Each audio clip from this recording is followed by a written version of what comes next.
Hello and welcome to my morning note. It's been a highly dramatic week this week, and there's still more drama to come with, of course, US non-farm payrolls available later. And perhaps it's understandable that one of the most momentous events of the week has been somewhat overlooked. That was the election in Mexico, which saw the return to power of the Institutional Revolutionary Party, the PRI, after an absence of 12 years.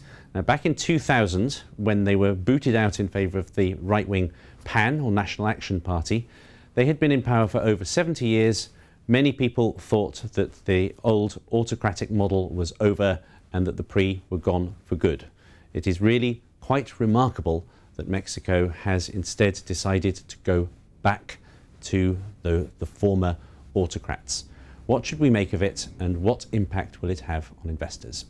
With me now to discuss this is our Latin American editor, Johnpaul Rathbone. JP, thanks for being here and hot-footing it back from Mexico itself. Yeah. Why do you think they did find Enrique Peña Nieto here so appealing?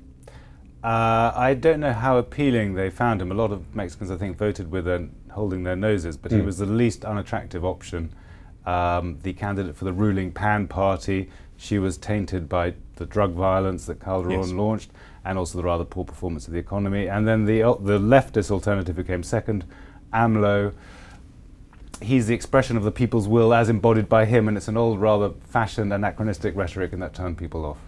And so, to some extent, we shouldn't look at this as such a positive mandate for the PRI, more that they have managed to keep themselves together and keep themselves standing to be the last one standing. Well, it's a testament to party discipline that they got themselves together over the past 12 years, and they managed to unite behind Peña Nieto, and he really ran a seamless campaign, restrained, always on message. So I think you can see some of the old pre-discipline there. Okay, let's take a look at the economy. Now, obviously, there's a general sense, which is quite fair, that Mexico has grown below its potential, that there are many structural problems with the economy.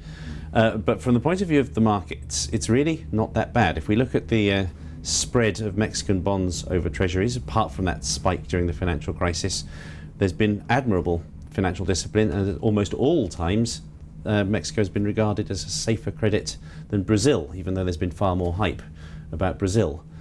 Is there really anything that Peña Nieto can do to improve that picture? It's not the problem in Mexico is not the macroeconomy. The macroeconomy is sort of bulletproof. Very low inflation, low budget deficit, low current account deficit, fiscal responsibility law, very talented central bank governor. Yes. So this seems right. I mean, it's so basically stable with a little blip around Lehman Brothers. There's not much room for improvement there. You can't get much better than that, really. I'm not quite sure how many basis points it is, but not that many. Okay, and now let's take a look at stock market performance.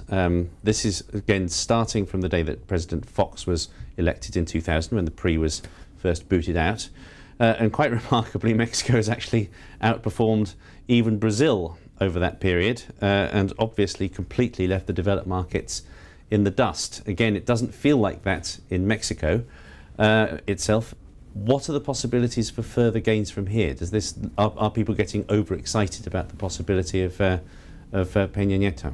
Well, it is interesting that Mexico's outperformed Brazil there, and I wonder if Mexico's become too popular. One often associates Mexico with drug violence, but investors have seen through that clearly. But the other factor of the Mexican stock market is that it reflects domestic stocks, which are the oligopolies, as opposed to that which is really powering the Mexican economy, which is the external sector, the subsidiaries of American or Japanese companies that operate through NAFTA. So if Peña Nieto, and this is a contrarian thought perhaps, if Peña Nieto is successful in quashing the oligopolies and boosting competition, as he said, and those are the companies that are reflected in the stock market, then perhaps their margins and returns would go down and might not be good. If Peña Nieto's success might be reflected actually in a less good Mexican stock market. Okay, Johnpaul, thank you very much indeed. And please bear in mind, when you're wondering about whether Peña Nieto is going to go after the Mexican oligopolies, that a lot of them have supported his campaign very enthusiastically. But perhaps the most important bottom line is, contrary to appearances, he really does inherit quite a positive situation.